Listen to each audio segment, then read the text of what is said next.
Continuando o que a gente estava vendo, então a gente deduziu o que é trabalho. Calor nós já sabemos, né? O que é, a gente já viu nas primeiras aulas.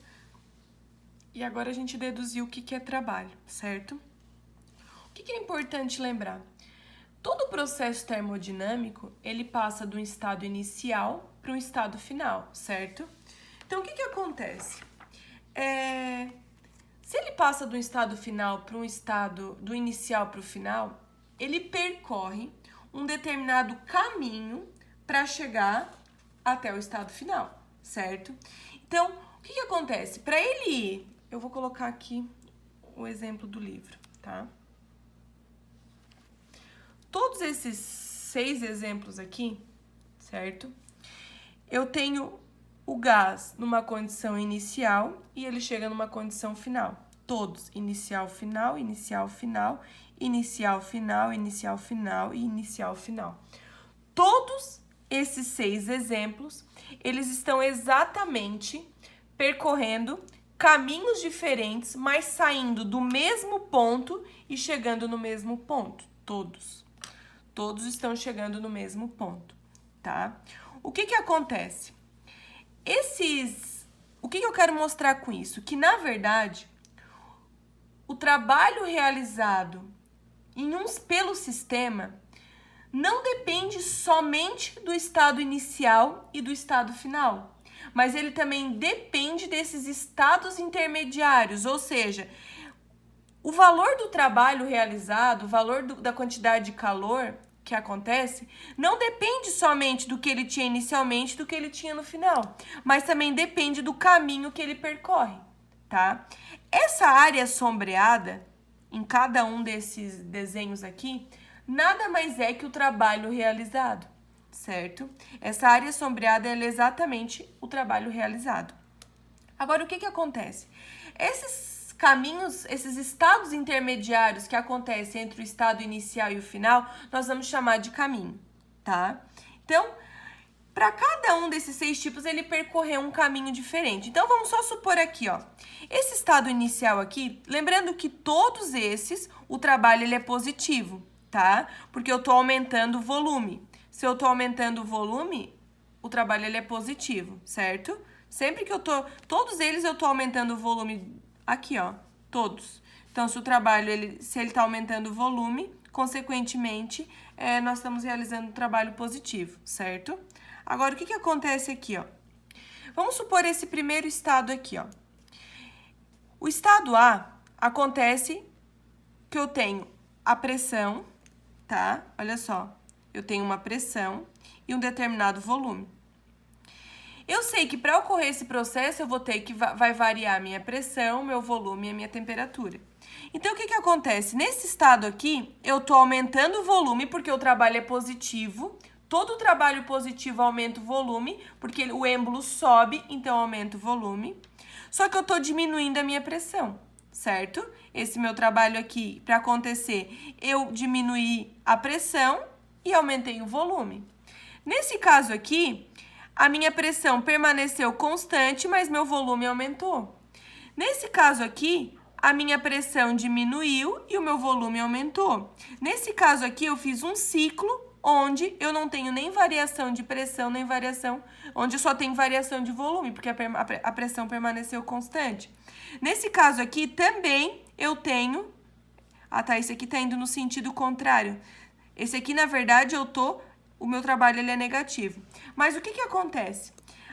O que a gente tem que concluir daqui é que a variação do estado inicial para o final depende sim do caminho, tá? Ela não é independente do caminho, eu não preciso saber só o estado inicial e final. Eu preciso conhecer qual é o caminho para mim entender o que aconteceu, certo? Então, depende do caminho intermediário também, e não só do caminho final e do caminho inicial, certo? Então, os caminhos entre os estados termodinâmicos, é importante dizer que o trabalho W, né, realizado pelo sistema, porque o sistema que realizou, né, pelo sistema, depende somente, né? Não somente dos estados inicial e final, mas também dos estados intermediários.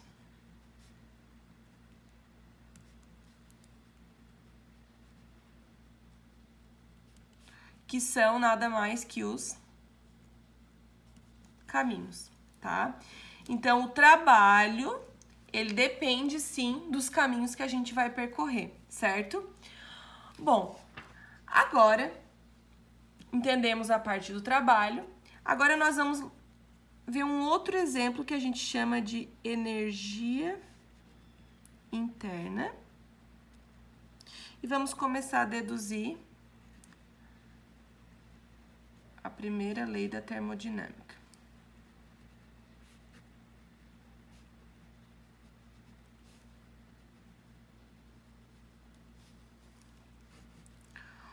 O que acontece aqui, tá?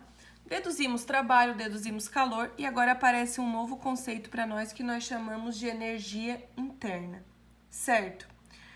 Bom, o que acontece aqui? A gente sabe que a matéria, ela é constituída de átomos e moléculas, né? Que são partículas que possuem, sim, energia cinética e potencial. Nós já vimos isso quando nós estudamos os gases.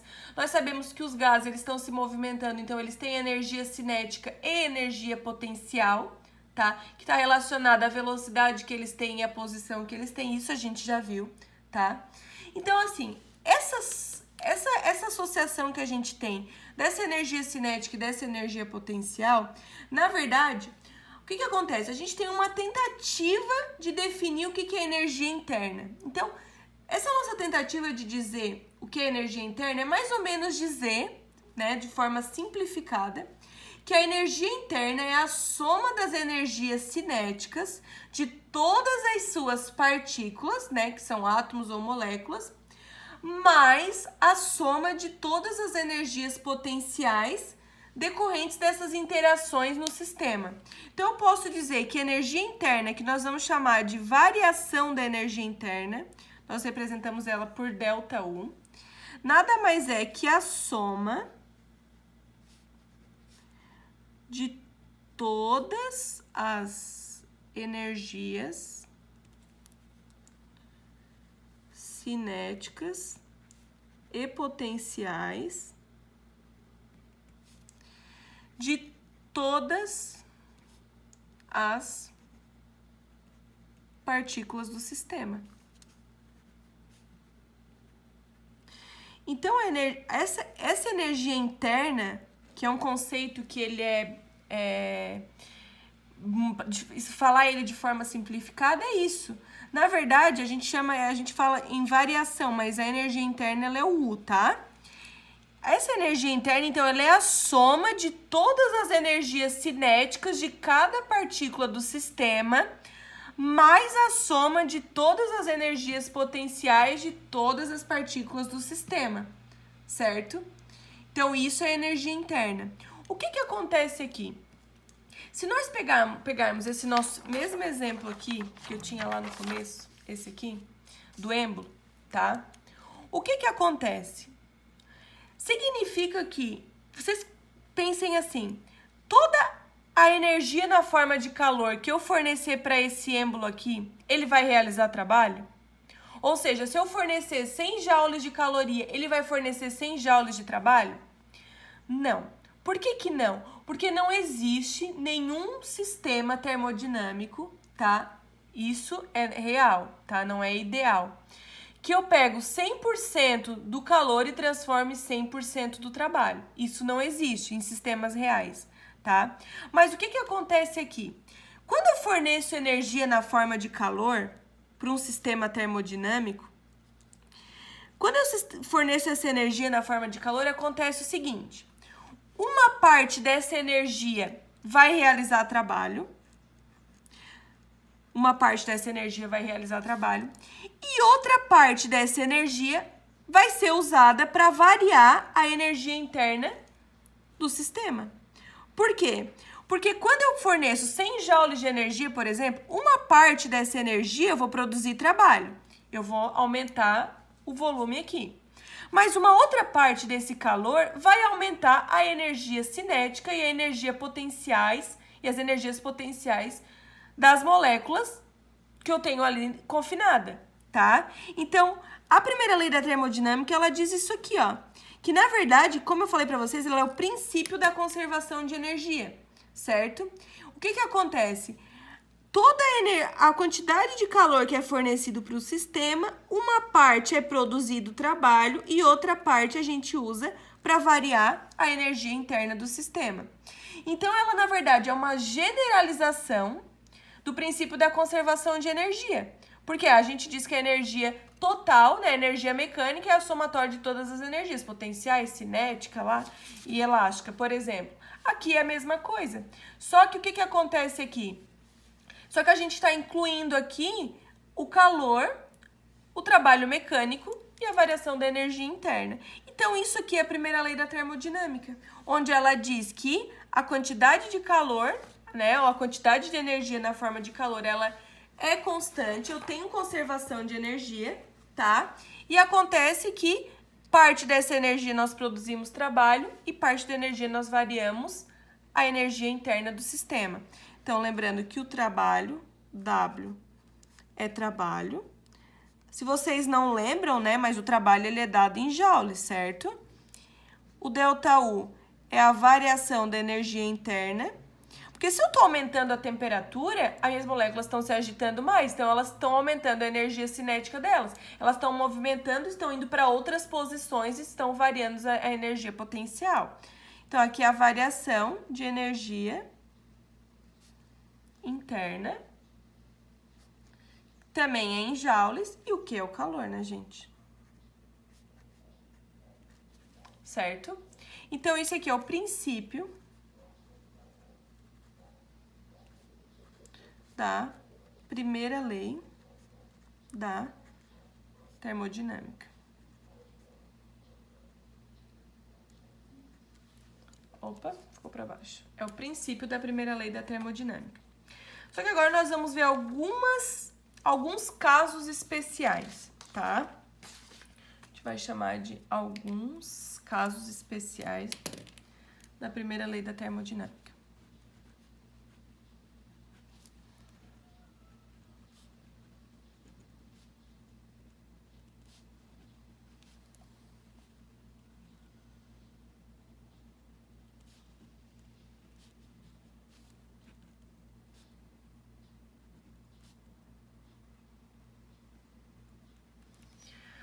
Bom, nós sabemos o seguinte, tá? A lei diz o seguinte, que a quantidade de energia da forma de calor ela é igual ao trabalho mais a variação da energia interna.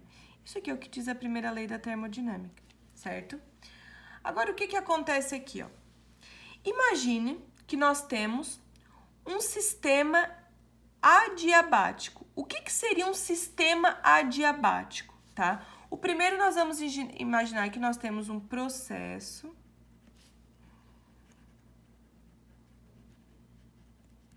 adiabático, tá? Que não, algumas pessoas confundem com isobárico, enfim, mas não é, tá? É um processo adiabático. Um processo adiabático é um processo que acontece tão depressa em um sistema que está bem isolado que não há troca de calor entre o sistema e o ambiente. Ou seja, um processo adiabático é onde eu não tenho troca de calor entre o sistema e o ambiente, tá? Ele é um sistema que ele está bem isolado e a gente não tem troca de calor entre o reservatório e o sistema, por exemplo. Onde eu vou ter somente um gás que ele já está confinado dentro de um reservatório e ele não vai receber energia na forma de calor. Se ele não vai receber energia na forma de calor, nós podemos dizer que Q é zero. Então, eu teria o seguinte, num sistema adiabático, nós temos que a variação da energia interna nada mais é que o trabalho negativo. Por que o trabalho é negativo? Porque acontece que eu tenho as moléculas que elas estão isoladas, tá? Então, assim, se o sistema ele realiza trabalho sobre o ambiente, né, ou seja, o trabalho é positivo, a energia do sistema ela vai diminuir em um valor igual ao trabalho, certo? Mas, por outro lado, imagine, se o sistema realiza trabalho sobre... Aliás, se o ambiente realiza trabalho sobre o sistema, a energia é negativa, o trabalho é negativo. A energia do sistema ela vai aumentar em um valor igual ao trabalho. Por quê? Porque se eu tenho aqui, ó, nesse sistema aqui, tá? Eu não vou ter troca de calor. Se esse sistema, se o ambiente fizer um trabalho sobre o sistema, tá? Eu vou ter que, as minhas moléculas, eu vou aumentar a pressão, consequentemente elas vão se chocar mais, então eu vou estar variando a energia interna delas, tá? E isso seria um processo adiabático, onde eu não tenho troca de calor, certo? O calor ele não pode entrar nem sair do sistema por causa do isolamento. Então, calor não entra nem sai por causa do isolamento.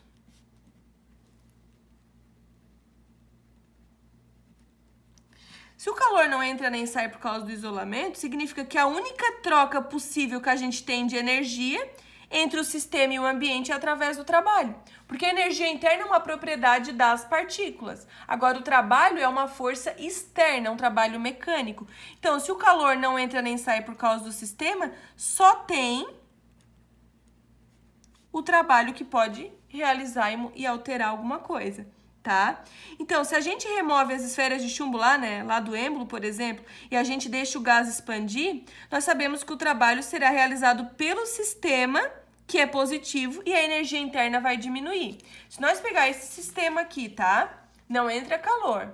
E eu começar a tirar essas bolinhas de chumbo, nós sabemos que o gás vai fazer força sobre o sistema, sobre o ambiente. Então, nós vamos diminuir a energia interna. Agora, se eu colocar mais esferas de chumbo aqui, eu vou provocar... O ambiente vai provocar trabalho sobre o sistema, consequentemente, eu vou aumentar a energia interna, certo? Então, esse caso aqui é um processo adiabático, certo?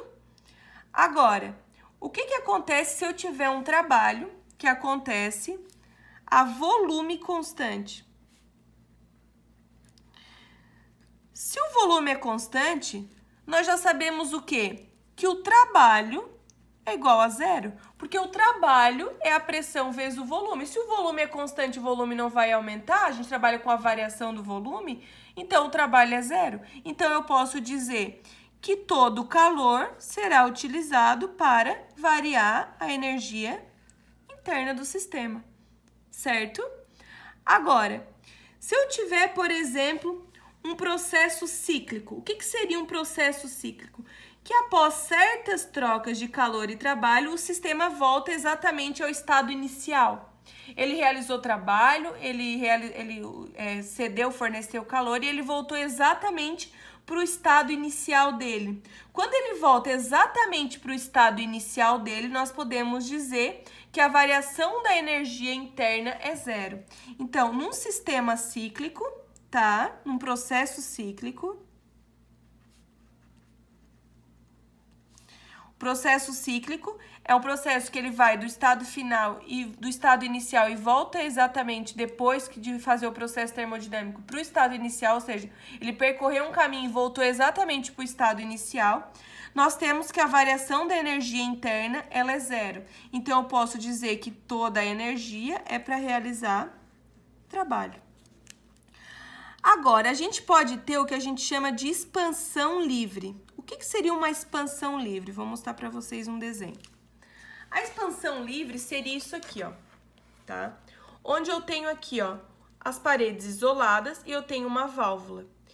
Esse meu gás, ele tá aqui confinado com uma determinada pressão, volume e temperatura. A partir do momento que eu abro essa válvula aqui, o gás, ele vai percorrer, como o gás, ele tem esse processo, né? Ele é um fluido, ele tem essa capacidade de fluir.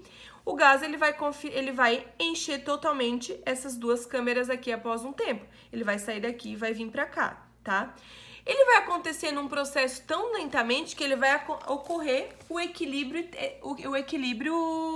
estado de equilíbrio. Ou seja, eu não vou fazer nenhuma interferência para ele, nem de energia, nem de trabalho, nada. Ele vai acontecer de forma natural e ele vai atingir o processo de equilíbrio. Numa expansão livre, por exemplo, a gente pode dizer que tanto o calor quanto o trabalho são zero. E acontece automaticamente que a variação da energia interna também é zero. Então, numa expansão livre, eu não tenho interferência de nada, porque isso vai acontecer de forma natural. Ou seja, as partículas vão ocupar o outro lado da câmara, mas isso vai acontecer de forma natural e eles vão atingir o equilíbrio termodinâmico. Então, eu não vai ter interferência de calor, nem realização de trabalho, porque isso vai acontecer, não vai ter uma força aplicada ali, certo? Nem vai ser fornecida energia, então automaticamente a gente vai ter que a variação da energia interna também vai ser zero. Então, esses seriam os casos especiais da lei da termodinâmica. São 3. O processo adiabático, onde ele ocorre tão depressa que eu não tenho, e ele está no sistema totalmente isolado, então eu não tenho interferência do calor. Um sistema a volume constante, eu não tenho realização de trabalho. Num processo cíclico, que ele volta exatamente para a posição de origem após o processo, a variação da energia interna é zero. E na expansão livre, eu não tenho nem realização de trabalho, nem calor e nem variação da energia interna, certo?